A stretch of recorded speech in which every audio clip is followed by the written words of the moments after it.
రాజధాని రైతులతో సీఎం చంద్రబాబు సమావేశం కానున్నారు. సాయంత్రం 4 గంటలకు రైతులతో భేటీ కానున్నారు. ఇప్పటికే 2 సార్లు రైతులతో త్రిసభ్య కమిటీ భేటీ అయింది. చంద్రబాబు సమావేశంలో రైతుల సమస్యల పరిష్కారంపై స్పష్టత వచ్చే అవకాశం ఉన్నట్లు తెలుస్తోంది.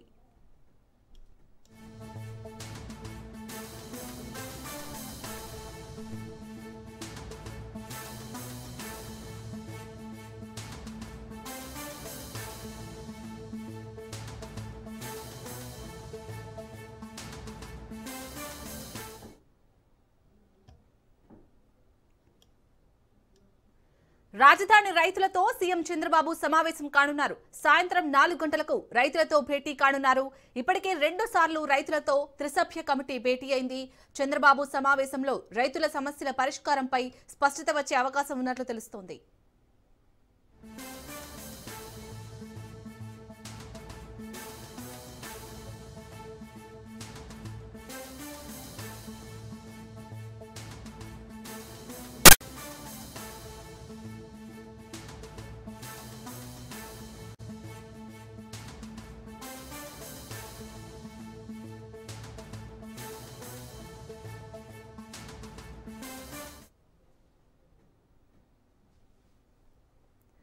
రాజధాని రైతులతో అయితే సీఎం చంద్రబాబు సమావేశం కానున్నారు. సాయంత్రం 4 గంటలకు రైతులతో భేటీ కానున్నారు.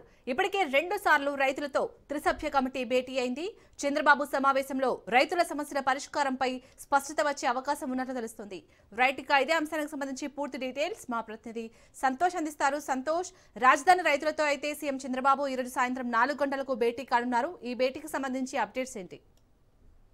యశాల్ని ఏపీ సీఎం చంద్రబాబు నాయుడు ఈ రోజు సాయంత్రం రాష్ట్ర సచివాలయం 5వ బ్లాక్ లో అయితే గనక 100 మంది రైతులతో అయితే సమావేశం కానున్నట్టు కూడా తెలుస్తోంది. ఎందుకంటే ఇప్పటి వరకు కూడా కొన్ని కీలకమైనటువంటి అంశాలు అయితే గనక రైతులు తెరపైకి తీసుకురావడం కూడా జరుగుతోంది. ఏదైతే గతంలో కేటాయించినటువంటి ఫ్లాట్లు కావచ్చు, అదేవిధంగా గ్రామ కంటాలు, జరీబీ భూములు, వీటన్నిటిపై కూడా ఇంకా సమస్యలు అనేది కూడా పరిష్కరించలేదంటూ కూడా ఇటు ఇప్పటికే త్రిసభ్య కమిటీ ముందుకైతే కనుక ఉంచడం జరుగుతోంది. ఏదైతే కూటమి ప్రభుత్వం అధికారంలోకి వచ్చిన అనంతరం కూడా రైతుల సమస్యలు వెంటనే పరిష్కరించాలంటూ కూడా ఒక దిశానిర్దేశం అనేది కూడా సీఎం చంద్రబాబు నాయుడు అధికారులకి ఆదేశాలు జారీ చేయడం కూడా జరుగుతోంది. అంతేకాకుండా సిఆర్డిఏ కావచ్చు, పురపాలక అధికారులు కావచ్చు, వీరితోటి సమన్వయం చేసుకుని అయితే కనుక ముందుకెళ్లాలంటూ కూడా ఇటు అధికారులకు ఆదేశాలు జారీ చేయడంతో పాటు ఆయా శాఖకు సంబంధించినటువంటి మంత్రులకు కూడా ఆదేశాలు జారీ చేయడం జరిగింది. అయితే ఈ నేపథ్యంలోనే ఇక త్రిసభ్య కమిటీలో కేంద్ర మంత్రి పెమ్మసాని చంద్రశేఖర్ తో పాటు మంత్రి నారాయణ, అదేవిధంగా స్థానిక ఎమ్మెల్యే శ్రావణ్ కుమార్ తోటి అయితే కనుక ఒక త్రిసభ్య కమిటీ అనేది ఏర్పాటు చేశారు. రైతులకు సంబంధించినటువంటి సమస్యలు వారి దృష్టికి తీసుకెళ్లడంతో పాటు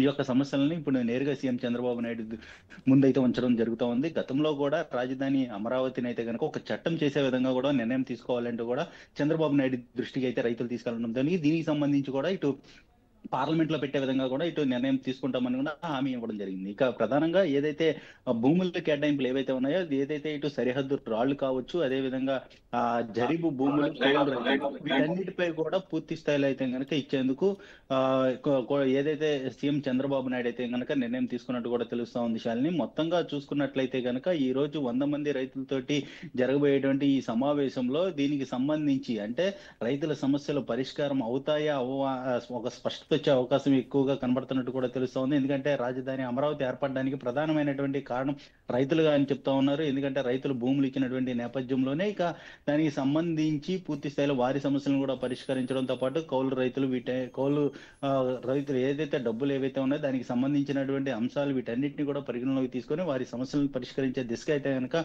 ఒక స్పష్టత వచ్చే అవకాశం కూడా కనబడతా ఉంది. ఏదైతే కొన్ని సమస్యలు ఏవైతే ఉంటాయో వాటిని అయితే కనుక కేబినెట్ ముందుకు తీసుకెళ్ళి కేంద్రం అయితే కేబినెట్ సైతం కూడా ఆమోదించేలాగా ఈ రోజు సీఎం చంద్రబాబు నాయుడు ఒక స్పష్టమైనటువంటి హామీ ఇచ్చే అవకాశాలు ఎక్కువగా కనబడతా ఉన్నాయి. Shalini, right, thank you Santosh.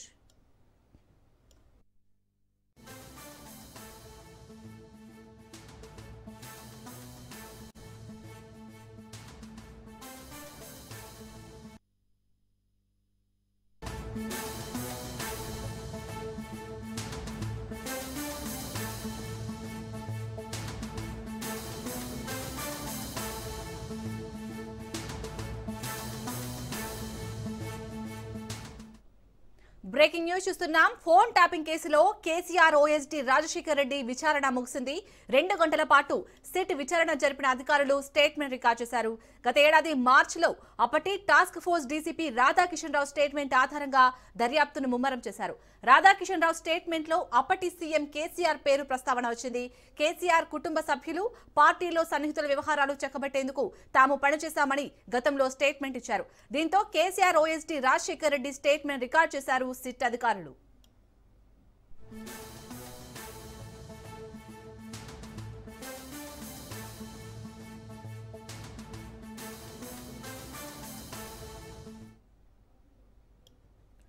Phone tapping కేసులో కేసీఆర్ ఓఎస్డీ రాజశేఖర్ రెడ్డి విచారణ ముగిసింది. 2 గంటల పాటు సిట్ విచారణ జరిపిన అధికారులు స్టేట్మెంట్ రికార్డ్ చేశారు. గత ఏడాది మార్చిలో అప్పటి టాస్క్ ఫోర్స్ డీసీపీ రాధాకిషన్ రావు స్టేట్మెంట్ ఆధారంగా దర్యాప్తును ముమ్మరం చేశారు. రాధాకిషన్ రావు స్టేట్మెంట్ లో అప్పటి సీఎం కేసీఆర్ పేరు ప్రస్తావన వచ్చింది. కేసీఆర్ కుటుంబ సభ్యులు, పార్టీలో సన్నిహితుల వ్యవహారాలు చక్కబెట్టేందుకు తాము పనిచేశామని గతంలో స్టేట్మెంట్ ఇచ్చారు. దీంతో KCR OSD Rajasekhar Reddy statement record చేశారు సిట్ అధికారులు.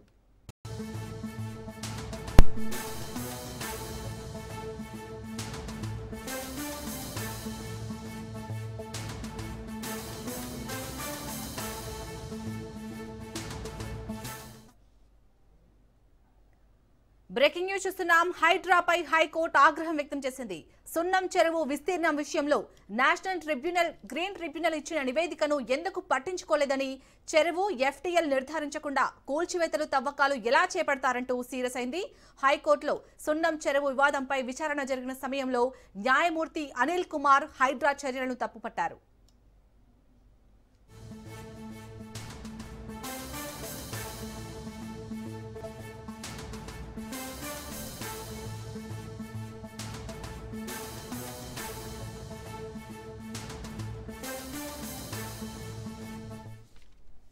సున్నం చెరువు విషయంలో ఎఫ్టీఎల్ నిర్ధారణ జరగలేదని, అటువంటప్పుడు ఎలా హద్దులు నిర్ణయిస్తారని అడిగారు.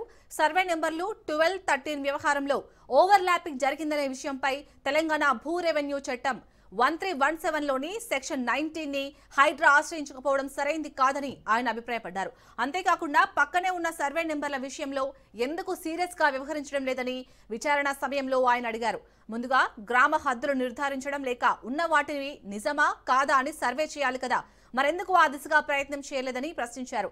అసలు చెరువు హద్దులు నిర్ధారించకుండా తవ్వకాలు ఎందుకు చేపట్టారంటూ విచారణ సమయంలో న్యాయమూర్తి హైడ్రా తరపు న్యాయవాదిని ప్రశ్నించారు. రైట్, ఇక ఇదే అంశానికి సంబంధించి పూర్తి డీటెయిల్స్ మా క్రైమ్ బ్యూరో చీఫ్ మధు అందిస్తారు. మధు, మొత్తానికైతే హైడ్రా తీరుపై అయితే ఇటు హైకోర్టు విచారణ వ్యక్తం చేసినట్టుగా తెలుస్తోంది. అప్డేట్స్ ఏంటి? ఇది ఫస్ట్ టైం కాదు, గతంలో కూడా హైకోర్టు హైడ్రా మీద తన ఆవేశాన్ని వ్యక్తం చేయడం జరిగింది. మీరు చేస్తున్నటువంటి పన్నులు ఏవైతే ఉన్నాయో ఆ పన్నులకు సంబంధించి పూర్తి స్థాయిలో క్లారిటీ లేదంటూ కూడా గతంలో హైకోర్టు అయితే హైడ్రా మీద డైరెక్ట్ గానే అటాక్ చేసింది, వార్నింగ్ కూడా ఇవ్వడం జరిగింది. మళ్ళీ మరొకసారి ఇప్పుడు కూడా చూస్తుంటే మాత్రం సున్నం చెరువు ఏదైతుందో సున్నం చెరువు వద్ద కూల్చివేతల విషయంలో హైకోర్టు ఉత్తర్వులు ఏ మాత్రం కూడా ఉల్లంఘించారంటూ కూడా ఆవేశం అయితే ఆగ్రహం వ్యక్తం చేయడం జరిగింది. కోర్టు ఉత్తర్వులను ఉల్లంఘిస్తూ కూడా ఫెన్సింగ్ ఎందుకు వేశారు అనేటటువంటి ప్రశ్నతో పాటు గ్రీన్ ట్రిబ్యునల్ నివేదికను ఎందుకు పరిగణనలోకి తీసుకోలేదు, మీరు ఇష్టం వచ్చినట్టు ఎఫ్టీఎల్ నిర్ధారణ కాకుండా ఎలా కూల్చివేస్తారంటూ కూడా హైకోర్టు అయితే ఆగ్రహం వ్యక్తం చేయడం జరిగింది. హద్దుల విషయంలో ఖచ్చితమైనటువంటి అంటే ఉన్నటువంటి రూల్స్ ప్రకారం హద్దుల విషయంలో నిర్ణయాలు తీసుకోవాలి. అసలు ఎఫ్టీఎల్ పరిధిలోకి ఉండేటటువంటి నిర్మాణాలు వస్తాయా రావా అనే దాని మీద క్లారిటీ తీసుకోవాలంటూ కూడా హైకోర్టు అయితే ఆగ్రహం వ్యక్తం చేసింది. ఇప్పుడు రైట్ చూస్తుంటే మాత్రం ఈ మొత్తం పరిణామాలకు సంబంధించి రెండు వైపులా వాదనలు, అంటే హైడ్రా తరఫున వాదనలు జరిగాయి, అదే విధంగా పిటిషన్ తరఫున కూడా వాదనలు జరిగాయి. కానీ ఆ వాదనల తర్వాత ధర్మాసనం మాత్రము ఈ రకమైనటువంటి వ్యాఖ్యలు అయితే చేశారు. ఏ విధంగా ఇలా చేస్తారంటూ కూడా హైడ్రా పైన ఆగ్రహం వ్యక్తం చేయడంతో హైడ్రాకి సంబంధించినటువంటి అధికారులు వెంటనే రంగంలోకి దిగి వాటన్నిటికీ సంబంధించినటువంటి అంటే పూర్తి స్థాయిలో ఇప్పటివరకు జరిగినటువంటిది అదేవిధంగా హైకోర్టు ఇచ్చినటువంటి ఆదేశాల ప్రకారం ఒక ఫర్దర్ స్టెప్ అయితే తీసుకోబోతున్నారు. రైట్ నౌ సున్నం చెరువు విషయంలో మాత్రం హైకోర్టు వ్యవహారంలో ఆగ్రహం అయితే వ్యక్తమైందన్నట్టే చెప్పాలి.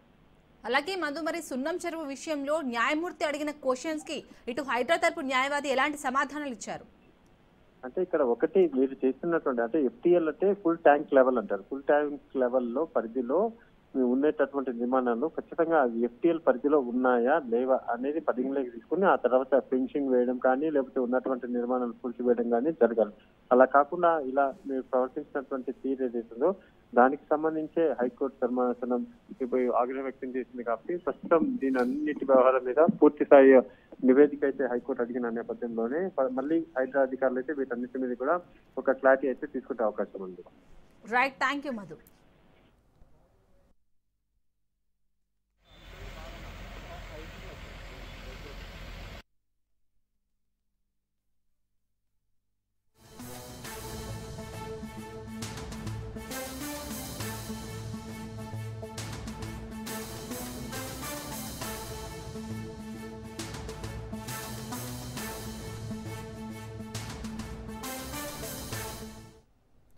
కర్ణాటకలో పదవుల పంచాయతీ కొనసాగుతుంది. సిద్ధు సీఎం కుర్చీపై డీకే నజర్ పడింది. కొద్ది రోజులుగా హస్తినలో లాబియింగ్ జరుగుతుంది. కన్నడ నాట పవర్ షేరింగ్ వివాదం కొనసాగుతుంది. ఇప్పటికే ఈ విషయంలో హైకమాండ్ అన్ని రకాలుగా చర్చించి నిర్ణయం తీసుకుంటుందని పార్టీ జాతీయ అధ్యక్షుడు మల్లికార్జున ఖర్గే స్పష్టం చేశారు. ఇటీవల సీఎం సిద్ధరామయ్య ఖర్గేతో భేటీ అయ్యారు. తాజాగా డిప్యూటీ సీఎం డీకే శివకుమార్ సంచలన ట్వీట్ చేశారు. తమ మాటను నిలబెట్టుకోవడమే నిజమైన బలం. జడ్జి అయినా, అధినేత అయినా, నేనైనా, ఎవరైనా సరే మాట నిలబెట్టుకోవాల్సిందే అంటూ ఎక్స్ లో పోస్ట్ చేశారు. ప్రస్తుతం శివకుమార్ పోస్ట్ వైరల్ గా మారింది.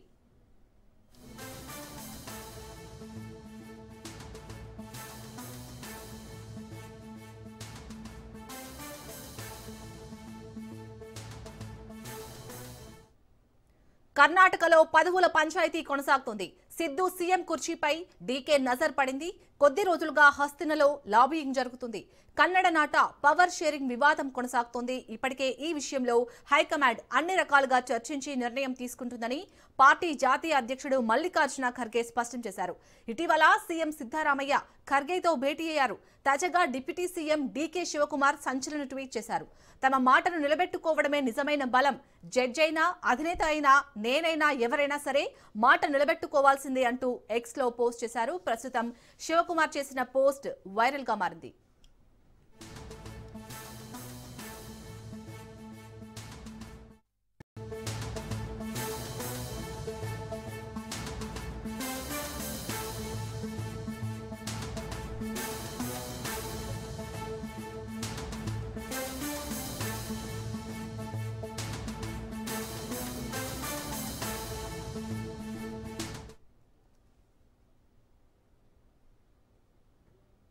వరంగల్లోని కాలోజీ హెల్త్ వర్సిటీ పీజీ వైద్య విద్యా మార్కుల రివాల్యుయేషన్ ప్రక్రియపై వచ్చిన ఆరోపణలతో ప్రభుత్వం కీలక నిర్ణయం తీసుకుంది. వైద్య ఆరోగ్య శాఖ కార్యదర్శి ఆదేశాల మేరకు కాకతీయ వైద్య కళాశాల principal Sandhya, vigilance additional SP Srinivasarao varsity తనిఖీకి వెళ్లారు. పరీక్షల నియంత్రణ విభాగంలోని జవాబు పత్రాలు భద్రపరిచిన గదితో పాటు జవాబు పత్రాలను స్కాన్ చేసిన కంప్యూటర్లను ఎంఆర్ఓ సమక్షంలో సీజ్ చేశారు. అక్టోబర్ 7 నుండి నవంబర్ 1 వరకు జరిగిన మెడికల్ పీజీ ప్రాక్టికల్ పరీక్షల్లో జరిగిన అక్రమాలపై విచారణ జరిపి నివేదిక ఇవ్వనున్నారు అధికారులు.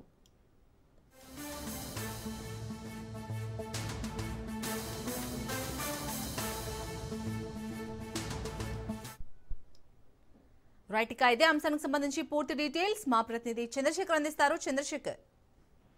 కాలనీ వరంగల్ కేంద్రంగా కాళోజీ నారాయణ ఆరోగ్య విజ్ఞాన విశ్వవిద్యాలయం ఏదైతే ఉందో ఈ విశ్వవిద్యాలయంలో కొంత ఫెయిల్ అయిపోయిన పీజీ వైద్య విద్యార్థులని పాస్ చేసే విషయంలో కొంత అవకతవకలు జరిగాయని అధికారుల దృష్టికి వెళ్ళింది. ఈ నేపథ్యంలోనే విజిలెన్స్ అడిషనల్ ఎస్పీ శ్రీనివాసరావు ఆధ్వర్యంలో కాళోజీ హెల్త్ యూనివర్సిటీలో తనిఖీలు కూడా నిర్వహించారు. తనిఖీలు నిర్వహించిన క్రమంలో ఏదైతే అక్టోబర్ 7 నుంచి 1 వరకు జరిగిన పీజీ విద్యార్థుల వైద్య విద్యార్థుల ప్రాక్టికల్ పరీక్షల విషయంలో ఈ రోజు ఈ నెల నవంబర్ 4న ఫలితాలు వెలువడేదాయి. దాంట్లో కొంత ఫెయిల్ అయిపోయిన విద్యార్థులు కొంతమంది రీకౌంటింగ్ కూడా వెళ్ళటం జరిగింది. ఈ నేపథ్యంలో రివాల్యుయేషన్ జరిగిన తర్వాత ఒక 5 ప్రైవేట్ కళాశాలలకు చెందిన వైద్య పీజీ విద్యార్థులని ఉత్తీర్ణత చేయడంతో పలు అనుమానాలు రేకెత్తాయి. ఇదే విషయంపై కొంత ఆరోపణలు రావడంతోనే విజిలెన్స్ అధికారులు ఎంక్వైరీ చేశారు. ఆ ఎంక్వైరీలో ఒక 5 విద్యార్థుల విషయంలో కొంత అవకతవకలు జరిగినట్లుగా అయితే ఒక నిర్ధారణకు వచ్చారు. ఏదైతే ఒక్కొక్క విద్యార్థికి 30 పేజీల ఆన్సర్ రాసే బుక్లెట్ ఇస్తారు. మొత్తం ఆన్సర్లు రాసిన తర్వాత ఖాళీ పేజీలను పెన్నుతో దాన్ని ఇంటూ మార్క్ చేస్తారు. కానీ ఆ విచారణలో తెలియదు ఏంటంటే ఆ ఇంటూ మార్క్ చేసిన పేజీల్లో కూడా ఆన్సర్లు రాసినట్లుగా వాటికి ఆ మార్కులు వేయడంతోనే వీరు రీవాల్యుయేషన్ లో రీకౌంటింగ్ లో వీళ్ళు పాస్ అయినట్లుగా తెలిసింది. దీనికి పెద్ద కుంభకోణమే జరిగింది. పెద్ద మొత్తంలో డబ్బులు చేతులు మారాయని నిర్ధారణ అవడంతో విజిలెన్స్ అధికారులు ఇచ్చిన రిపోర్టు ప్రకారం ఎవరైతే మన తెలంగాణ రాష్ట్ర ఆరోగ్య శాఖ కార్యదర్శి ఆదేశాలతో కాకతీయ వైద్య కళాశాల ప్రిన్సిపల్ డాక్టర్ సంధ్య ఇటు ఎంఆర్ఓ సమక్షంలో అయితే దానికి స్కానింగ్ చేసిన కంప్యూటర్లన్నీ కూడా స్వీట్ చేశారు. అంతేకాదు ఇప్పటికే కాలేజీ హెల్త్ యూనివర్సిటీ పైన అనేక ఆరోపణలు వస్తున్నాయి. కొంత అక్కడ ఉన్న వీసీ పైన కూడా గతంలో ఆరోపణలు వచ్చాయి. ఇప్పటికైనా ఇట్లాంటి అవకతవకలు పాడుతున్న వారిని కఠినమైన చర్యలు తీసుకొని కాలేజీ నారాయణ హెల్త్ యూనివర్సిటీని కొంచెం ప్రక్షాళన చేయాలని మాత్రం అక్కడ డిమాండ్ చేస్తున్న పరిస్థితి ఉంది. Shalini. Right, thank you Chandrashekar.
Telangana DGP కార్యాలయం వద్ద ఉద్రిక్తత చోటు చేసుకుంది. డీజీపీ కార్యాలయాన్ని అయ్యప్ప స్వాములు ముట్టడించారు. స్వాములతో కలిసి వచ్చిన బీజేవైఎం కార్యకర్తలు ఆందోళన చేపట్టారు. నిరసన చేపట్టిన స్వాములను బీజేవైఎం కార్యకర్తలను పోలీసులు అరెస్ట్ చేశారు. హిందువుల మనోభావాలను దెబ్బతీసేలా రూల్స్ ఉన్నాయని నిరసన చేపట్టారు. అయ్యప్ప మాల వేసుకున్న పోలీస్ సిబ్బందిపై ఆంక్షలు ఎందుకంటూ స్వాములు ఆందోళన నిర్వహించారు.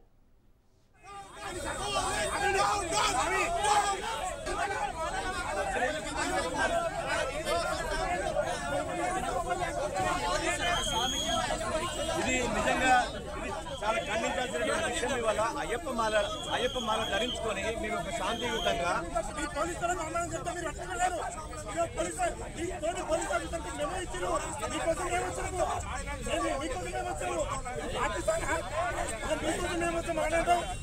బరాబరే చెప్తున్నాం. పోలీస్ కమిషనర్ గారు వెంటనే మీ మొబైల్ వెంటనే తీసుకోవాలి. లేని ఎడలా మేము ఇంకా పెద్ద ఎత్తున ఉద్యమం చేస్తాం. ఇంకా వందలాది మంది యువకులు అయ్యప్ప స్వాములు రాబోతున్నారు. వెంటనే మీ మొబైల్ వెంటనే తీసుకోవాలి.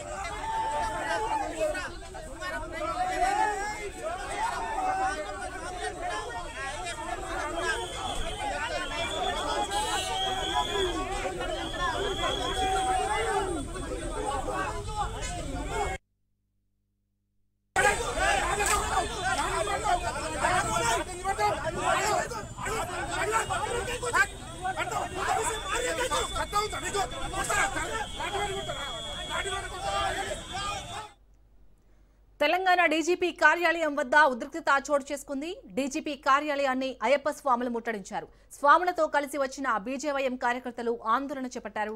నిరసన చేపట్టిన స్వాములను బీజేవైఎం కార్యకర్తలను పోలీసులు అరెస్ట్ చేశారు. హిందువుల మనోభావాలను దెబ్బతీసేలా రూల్స్ ఉన్నాయని నిరసన చేపట్టారు. అయ్యప్ప మాల వేసుకున్న పోలీస్ సిబ్బందిపై ఆంక్షలు ఎందుకంటూ స్వాములు ఆందోళన నిర్వహించారు. రాష్ట్ర ప్రభుత్వం అసదుద్దీన్ ఓవైసీతో కలిసి హిందువుల మనోభావాలు దెబ్బతీసే విధంగా వాళ్ళ అయ్యప్ప స్వామి మాలినటువంటి ఒక ఎస్ఐకి మెమో ఇవ్వడం జరుగుతుంది. ఇవాళ 2 సంవత్సరాలుగా ఈ యొక్క రాష్ట్రంలో అధికారం వచ్చినటువంటి తెలంగాణ కాంగ్రెస్ పార్టీ గత 2 సంవత్సరాల నుంచి వాళ్ళ హిందువుల మనోభావాలను దెబ్బతీయడమే లక్ష్యంగా వాళ్ళ పనిచేస్తున్నారు. సికింద్రాబాద్లో ముత్తానమ్మ గుడి కావచ్చు, బంజారాహిల్స్లో పెద్దమ్మ తల్లి విగ్రహం కావచ్చు, మొన్న రామగుండంలో అమ్మవాళ్ళ గుళ్ళం గుడిచేత కావచ్చు, నిన్న ఏదో కాంచన్మాల్ కేసులో ఎస్ఐకి మెమో ఇవ్వడం. ఇవన్నీ చూస్తుంటే ఈ యొక్క రాష్ట్రంలో రేవంత్ రెడ్డి ముఖ్యమంత్రి అలియాస్ రేవంత్ దీన్ మరియు అసదుద్దీన్ కలిసి హిందువుల యొక్క మనోభావాలను దెబ్బతీయడమే లక్ష్యం పనిచేస్తూ ఉన్నారు. వెంటనే ఆ మెమోని వెనక్కి తీసుకుని పోలీసులు బహిరంగ సమావేశం చెప్పకపోతే రాబోయే రోజుల్లో హిందువులందరూ ఏకమై ఈ యొక్క రేవంత్ రెడ్డి ప్రభుత్వాన్ని కుప్పగొలుస్తారు తెలంగాణ రాష్ట్రం చెప్పేసి హెచ్చరిస్తూ ఉన్నాం. భారతీయ జనతా యువ మోర్చా రాష్ట్ర ప్రభుత్వం తెలంగాణ డీజీపీ కార్యాలయం వద్ద అయ్యప్ప స్వాములు బీజేవైఎం కార్యకర్తలు ఆందోళన చేపట్టారు. అయ్యప్ప స్వాములకు యూనిఫామ్ నిబంధనలలో వెసులుబాటు కల్పించడంతో పాటు స్వాములపై లాఠీచార్జ్ చేసిన పోలీసులు బహిరంగ క్షమాపణలు చెప్పాలని డిమాండ్ చేసిన బీజేవైఎం అధ్యక్షుడు గణేష్ తో మా ప్రతినిధి రాజు ఫేస్ టు ఫేస్. డీజీపీ కార్యాలయం ఎదుట బీజేవైఎం శ్రేణులు పెద్ద ఎత్తున ఆందోళన చేపడతా ఉన్నారు. ప్రధానంగా అయ్యప్ప మాల ధరించిన వారిని విధుల్లోకి రావద్దు అనేటటువంటి ఒక లేఖను విడుదల చేశారు. దీన్ని ఎట్లా చూస్తారు? నేను ఈ పోలీస్ శాఖకు హెచ్చరిస్తా ఉన్నా. ఇదే పోలీసు వాళ్ళు ముస్లిం పోలీస్ అధికారులు గడ్డాలు పెంచుకొని టోపీలు పెట్టుకొని విధులకు హాజరైతే వారికి మెమోలు ఇవ్వరు. అదేవిధంగా ఇఫ్తార్ పార్టీలకు ఇదే సిఐలు డీసీపీలు సిపిలు డీజీపీలు పోతే వారికి మెమోలు ఇవ్వరు. కేవలం హిందూ అయ్యప్ప దీక్ష హిందూ కోసం అయ్యప్ప మాల వేసుకుంటే వారికి వ్యతిరేకంగా ఈరోజు ముస్లిం అపీజ్మెంట్ అని అర్థమవుతా ఉన్నది. ఈ కాంగ్రెస్ పార్టీని పరిశీలిస్తా ఉన్నా. హైదరాబాద్ లో మేయర్ సీట్ కోసం అక్బరుద్దీన్ అసదుద్దీన్ రేవంతుద్దీన్ ఆడుతున్నట్టు నాటకం ఇది. ఈ నాటకంలో మా అయ్యప్ప స్వాములను నిర్దాక్షిణ్యంగా మా మీద లాఠీచార్జ్ చేస్తున్నారు. మా డిమాండ్ ఏముందయ్యా? ఇది హిందూ రాష్ట్రం కాదా? ఇది హిందూ సంస్కృతి కాదా? ఇది హిందులంగామా? మా పైన నిర్దాక్షిణ్యంగా లాఠీచార్జ్ చేసి మా స్వాములందరినీ కొట్టడం జరిగింది. మేము శాంతియుతంగా డీజీపీ గారికి వెళ్ళి లెటర్ ఇస్తామంటే మా పైన లాఠీచార్జీ పోలీసు. ఈ లాఠీచార్జ్కి సంబంధించి అదేవిధంగా మెమో ఇచ్చినటువంటి ఉద్యోగికి సంబంధించి మీరు చెప్పే డిమాండ్? మెమో ఇచ్చినటువంటి పోలీస్ అధికారిని వెంటనే విధిలోకి తీసుకోవాలి. మెమో రిటర్న్ తీసుకుపోవాలి.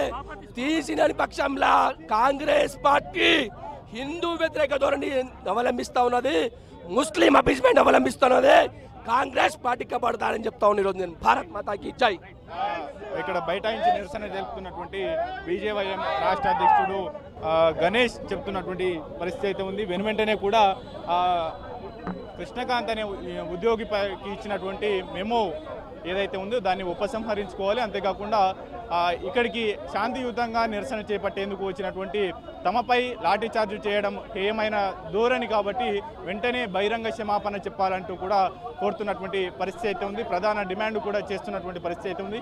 ఇతర మతస్థులకు సడలింపులు ఇస్తారు ఉద్యోగ విధులకు హాజరయ్యేందుకు కూడా, కాకపోతే హిందూ మతస్థులకు హిందూ పండుగలకు ఎందుకు ఇటువంటి ఆంక్షలు పెడతారు అంటూ కూడా ఆగ్రహం వ్యక్తం చేస్తున్నటువంటి సిచ్యువేషన్ అయితే కనిపిస్తూ ఉంది.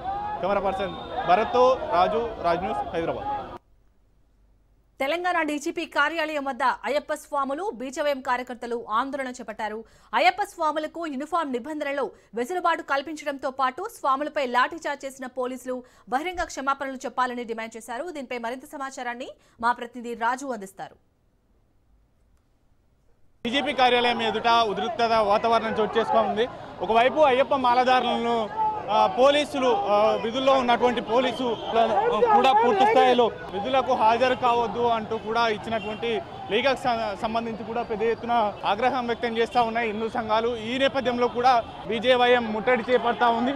అందుకు సంబంధించి కూడా బీజేపీ యువ మోర్చా అధ్యక్షుడు గణేష్ పోలీసులతో వాగ్వాదానికి దిగుతున్నటువంటి పరిస్థితి అయితే కనిపిస్తా ఉంది. చెప్పండి బ్రదర్, శాంతిగా ధర్నా చేస్తే ఇప్పుడు పోలీసులు కొడుతున్నారు, సామ్యాలకి లాఠీతో తమాషా అవుతున్నారా? నిర్దాక్షిణ్యంగా ఈ పోలీసులు మమ్మల్ని అరెస్ట్ చేస్తా ఉన్నారు. మాది ఒకటే డిమాండ్, పోలీస్ అధికారులకు అన్యాయంగా మెమో ఇచ్చి సస్పెండ్ చేస్తూ ఉన్నారు. మేము ఎందుకని ప్రశ్నిస్తూ ఉన్నాం? ఈ హిందూ దేశం కాదా? ఇది హిందూ రాష్ట్రం కాదా? కావాల్సుకొని ముస్లిం అపీజ్మెంట్ ఈ తెలంగాణ రాష్ట్రంలో ఈ రేవంత్ రెడ్డి సర్కార్ చేస్తూ ఉన్నది.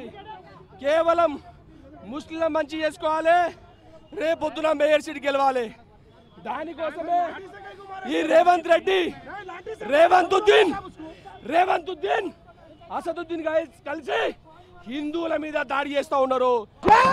కూడా డీజీపీ కార్యాలయం ఎదుట పెద్ద ఎత్తున ఆందోళన కొనసాగుతూ ఉంది. అయ్యప్ప మాలదారుల మీద ఉన్నప్పటికీ కూడా అవానమీయంగా కూడా తమ పైన లాఠీచార్జ్ చేయడానికి కూడా తీవ్రంగా తప్పుపడుతున్నటువంటి పరిస్థితి అయితే కనిపిస్తూ ఉంది. డీజీపీ కార్యాలయం ఎదుట భారీ బందోబస్తు నడుమ ఈ యొక్క నిరసన కొనసాగుతున్నటువంటి సిచ్యువేషన్ అయితే కొనసాగుతూ ఉంది. బీజేవైఎం ఆధ్వర్యంలో పెద్ద ఎత్తున ఈ యొక్క నిరసన చేపడతా ఉన్నారు. ఇటీవల పోలీస్ శాఖ పోలీస్ డిపార్ట్మెంట్ విడుదల చేసినటువంటి లేఖ, అంతేకాకుండా కృష్ణకాంత్ అనేటటువంటి ఒక పోలీసు ఉద్యోగికి మాలధారణలు వేసుకొని మాల ధరించి విధులకు హాజరు కావడం పట్ల ఆయనకు మెమో ఇవ్వడాన్ని తీవ్రంగా తప్పుపడుతున్నటువంటి పరిస్థితి అయితే కనిపిస్తూ ఉంది. అందులో ప్రధానంగా యూనిఫామ్ వేసుకొని రావాలి, అంతేకాకుండా గడ్డాలు పెంచుకొని రాకూడదు, చెప్పులు షూస్ ధరించే రావాలి అనేటటువంటి నిబంధనలు పేర్కొనడం పట్ల కూడా హిందూ సంఘాలు పెద్ద ఎత్తున ఆగ్రహం వ్యక్తం చేస్తూ ఉన్నాయి. అందులో భాగంగానే బీజేవైఎం శ్రేణులను కావచ్చు అక్కడ తరలిస్తున్నటువంటి సిచ్యువేషన్ అయితే కనిపిస్తూ ఉంది. బీజేవైఎం శ్రేణులతో పాటు పలు హిందూ సంఘాలు కూడా పెద్ద ఎత్తున డీజీపీ కార్యాలయానికి చేరుకొని నిరసన వ్యక్తం చేస్తున్నటువంటి సిచ్యువేషన్ అయితే కనిపిస్తూ ఉంది. పూర్తి స్థాయిలో కూడా కొంత ఉద్రిక్తమైనటువంటి వాతావరణం డీజీపీ కార్యాలయం ఎదుట చోటు చేసుకున్నటువంటి పరిస్థితి అయితే ఉంది. ఓవరాల్గా ఈ యొక్క రెండు తెలుగు రాష్ట్రాలతో పాటుగానే దక్షిణాది రాష్ట్రాల్లో అత్యధికంగా ఈ యొక్క అయ్యప్ప మాలను అనేక మంది భక్తులు, హిందూ భక్తులు మాల ధరిస్తూ ఉంటారు. వివిధ రంగాల్లో పనిచేస్తున్నటువంటి వారు కావచ్చు, ప్రభుత్వ ఉద్యోగులు కావచ్చు, అంతేకాకుండా పోలీసు డిపార్ట్మెంట్లో పనిచేస్తున్నటువంటి అధికారులు సైతం ఈ యొక్క మాల ధారణ చేస్తూ ఉంటారు. అయితే ఈ విధమైనటువంటి ఆంక్షలు, నిబంధనలు పెట్టడం పట్ల కూడా పూర్తి స్థాయిలో అటు హిందూ సంఘాలు కావచ్చు, బీజేపీ రాష్ట్ర నేతలతో పాటుగానే బీజేపీ యువమోర్చా నేతలు కూడా ఆగ్రహం వ్యక్తం చేస్తున్నటువంటి పరిస్థితి అయితే ఉంది. ఇటీవల కృష్ణకాంత్ అనేటటువంటి ఉద్యోగికి మెమో జారీ చేస్తూ ఉండడం పట్ల కూడా ఆగ్రహం వ్యక్తం చేశారు. అంతేకాకుండా ఈ యొక్క మాల దీక్ష 41 రోజుల పాటు ఉంటుంది. అయ్యప్ప సన్నిధికి వెళ్ళి ఈ యొక్క మాల తీయడం జరుగుతుంది. అప్పటి వరకు సెలవులు ఇవ్వడం సాధ్యం కాదు కాబట్టి తాము విధులకు హాజరవుతా ఉన్నాము అనేది కూడా చెప్తున్నటువంటి పరిస్థితి అయితే ఉంది. మరోవైపు ప్రధానంగా బీజేవైఎం అధ్యక్షుడిగా ఉన్నటువంటి గణేష్ పెద్ద ఎత్తున ఆయన బీజేవైఎం శ్రేణులతో డీజీపీ కార్యాలయానికి ముట్టడిచ్చారు. అయితే ఇతర మతస్థులకు అనేక సడలింపులు చేస్తూ ఉంటారు. వారికి రంజాన్ మాసంలో కావచ్చు, అదేవిధంగా ఇతర మాసాల్లో కూడా ఇతర మతస్థులకు కొన్ని సానుకూలంగా పరిగణిస్తారు. డిపార్ట్మెంట్ కూడా అటు ఇఫ్తార్ విందుల్లో పాల్గొంటూ ఉంటుంది, ఉన్నత అధికారులు కూడా పాల్గొంటూ ఉంటారు. అయితే పూర్తి స్థాయిలో అయ్యప్ప మాలధారణను ఎందుకు అబ్జెక్షన్ చేస్తూ ఉన్నారు, ఆంక్షలు విధిస్తూ ఉన్నారు అనేటటువంటిది కూడా పెద్ద ఎత్తున నిరసన తెలుపుతున్నటువంటి పరిస్థితి అయితే ఉంది. ఒకవైపు పోలీసులకు, మరోవైపు ఇక్కడ ఒక ఎస్ఐ మేము అయ్యప్ప మాల వేస్తే మెమోరాండం ఇచ్చే జరిగింది ఇక్కడ హైదరాబాద్లో. నేను ఒక్కటే అడుగుతున్నా పోలీస్ డిపార్ట్మెంట్కి, ఇది రేవంత్ రెడ్డికి. మరికొంతమందితో మాట్లాడించేటటువంటి ప్రయత్నం చేద్దాము. అయ్యప్ప మాలధారులు మనతో పాటు ఉన్నారు. ఇక్కడ ఏంది ప్రధాన డిమాండ్లు ఏంది, ఇక్కడికి వచ్చిన తర్వాత సిచ్యువేషన్ ఏ విధంగా? ఏదైతే ఎస్ఐ పైన మెమో ఇష్యూ చేసిరో దాన్ని రద్దు చేయాలి. ఆ మెమో అని ఎంకలకు తీసుకోవాలి. స్వామిల పైన లాఠీ చార్జ్ చేసిరు, దానికి క్షమాపణ చెప్పాలి, బహిరంగ క్షమాపణ చెప్పాలి. స్వామిల పైన లాఠీ చార్జ్ చేసుడు అనేది చాలా చాలా బాధాకరమైన విషయం. ఇట్లా బిహేవ్ చేసుడు అయితే పోలీసు వాళ్ళది అసలు మంచి పద్ధతి